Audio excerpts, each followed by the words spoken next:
Salam damai bagi kita semua. Sebelum saya bahas perikop ini, mari kita sama-sama simak isinya dari Injil Markus bab 1 dengan judul perikop Yesus menyembuhkan ibu mertua Petrus dan orang-orang lain. Sekeluarnya dari rumah ibadat itu, Yesus dengan Yakobus dan Yohanes pergi ke rumah Simon dan Andreas. Ibu mertua Simon terbaring karena sakit demam. Mereka segera memberitahukan keadaannya kepada Yesus. Ia pergi ke tempat perempuan itu dan sambil memegang tangannya, ia membangunkan dia, lalu lenyaplah demamnya. Kemudian perempuan itu melayani mereka. Menjelang malam, sesudah matahari terbenam, dibawalah kepada Yesus semua orang yang menderita sakit dan yang kerasukan setan. Maka berkerumunlah seluruh penduduk kota itu di depan pintu. Ia menyembuhkan banyak orang yang menderita bermacam-macam penyakit dan mengusir banyak setan. Ia tidak memperbolehkan setan-setan itu berbicara, sebab mereka mengenal Dia. Demikianlah sabda Tuhan.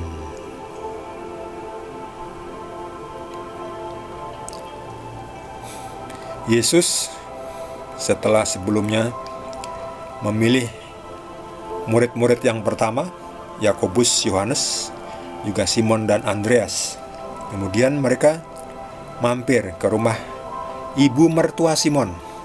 Jadi ternyata Simon itu punya istri. Kebetulan ibu mertuanya sakit demam. Lalu Yesus mulailah menunjukkan kuat kuasanya, mukjizatnya yang ajaib, dahsyatnya kuasa Dia, kuasa Yesus yang adalah Tuhan 100% Tuhan, 100% manusia. Yesus mulai menunjukkan kuasanya. Yesus gak perlu bilang, "Saya Tuhan, sembahlah aku." Yesus memperlihatkan dengan kuasanya. Nah, manusia simpulkanlah sendiri, silakan menyimpulkan apakah Yesus Tuhan atau bukan melalui perbuatannya. Lihat sendiri perbuatannya, apakah Yesus Tuhan atau bukan. Siapa yang bisa melakukan itu? Menyembuhkan penyakit, mengusir setan-setan. Lihat ini, hanya dengan memegang tangannya, ia membangunkan ibu mertua dari Simon, lalu lenyaplah demamnya.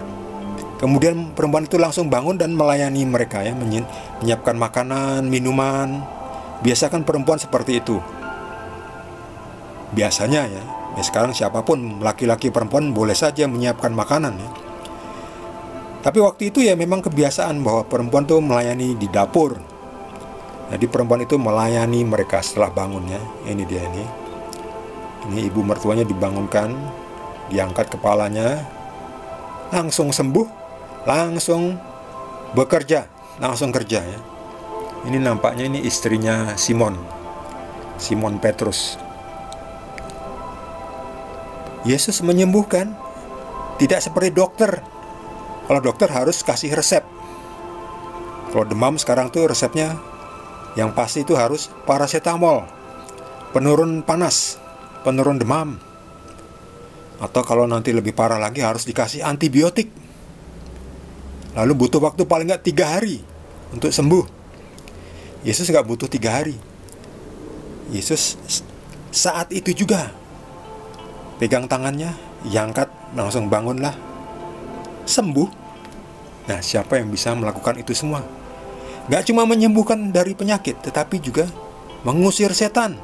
Banyak setan. Ya, setan itu juga terkenal karena menyebabkan penyakit.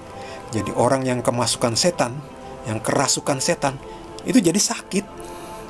Jadi sakit itu perwujudan dari adanya roh-roh setan, roh-roh jahat.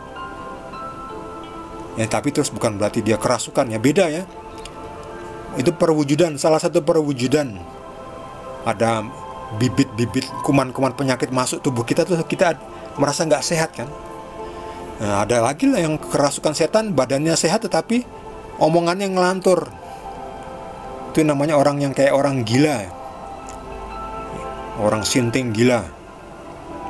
Macam-macam, jadi wujudnya macam-macam. Ketika orang kemasukan setan, bisa sakit, bisa gila, bisa ingin membunuh, ingin menghancurkan, membenci, iri. Orang yang iri itu kan nggak sakit badannya ya, sehat. Tapi otaknya tuh iri, penuh dengan kebencian, iri. Itu orang yang penuh kebencian itu isinya iblis. Nah, Tuhan tuh orangnya mengalah ya, ikhlas. Ciri-ciri orang yang kemasukan Roh Kudus, lawannya roh setan itu ikhlas ya. Orang yang ikhlas tuh ciri-ciri kemasukan Roh Kudus, rohnya Tuhan Yesus. Orang yang bisa sejuk, damai. Itu bedanya. Yesus mengusir banyak setan yang menyebabkan juga bermacam-macam penyakit. Lihat ini. Coba kalau dokter bermacam-macam penyakit kan harus dokter spesialis. Demam, paling nggak ya dokter umum.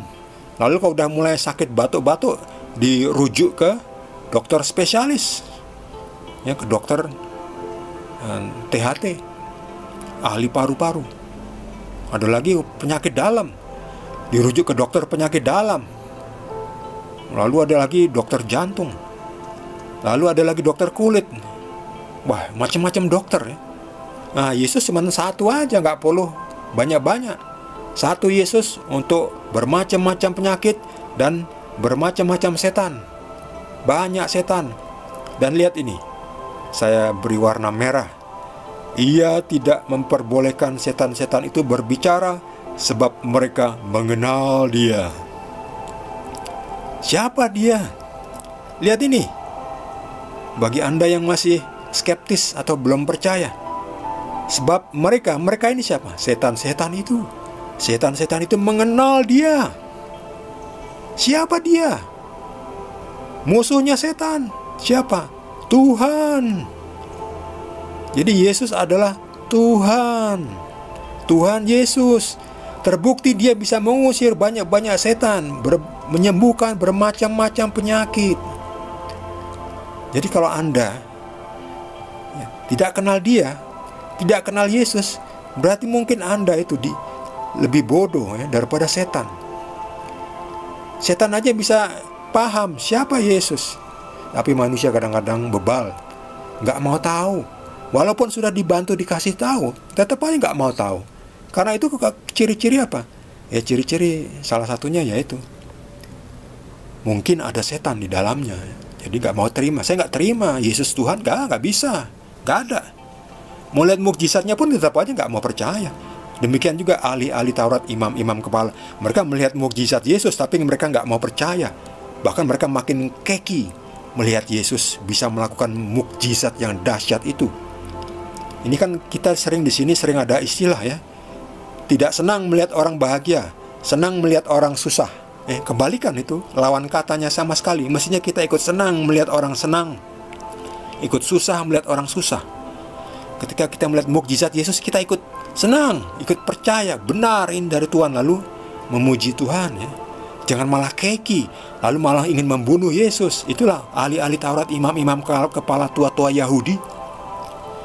Mereka itu lebih rendah daripada setan-setan ini ya. Setan-setan aja mengenal Dia. Tapi sama dengan setan-setan itu, walaupun mengenal Yesus, tapi mereka tidak mau bergabung dengan Yesus, tidak mau menyembah Yesus, tetap pengen disembah. Seperti setan-setan ini. Setan-setan ini kan inginnya disembah. Jika engkau mau menyembah aku, maka segala kemewahan dunia ini akan kuberikan kepadamu. Itu ketika Yesus dicobai setan ya. Menunjukkan gemerlapnya dunia. Jika engkau sujud menyembah aku, segala kegemerlapan dunia ini akan kuberikan kepadamu. Itu kata-kata setan. Tapi Yesus mengatakan, enyahlah kau iblis, hanya kepada Tuhanlah engkau harus berbakti, harus menyembah. Artinya, yang menyembah Yesus. Yesus gak mau bilang, saya Tuhan, sembahlah aku. Lihat sendiri, dan bukti perbuatan Yesus. Kita harus tahu, Tuhan Yesus memberi kita Roh Kudus supaya kita tahu bahwa kita harus menyembah Tuhan yang benar. Siapa lagi Tuhan yang benar kalau bukan Tuhan Yesus? cuma Yesus. Yesuslah jalan, kebenaran, dan hidup. Tidak ada seorang pun yang dapat datang ke surga kecuali melalui aku. Bagi saudara yang mendapatkan tambahan pencerahan dari Tuhan Yesus, boleh juga berbagi dengan kita semua. Bagi yang belum subscribe, jangan lupa di subscribe dan juga di like. Kita akan lanjutkan dengan perikop berikutnya dari Injil Markus. Terima kasih. Tuhan Yesus berkati kita semua.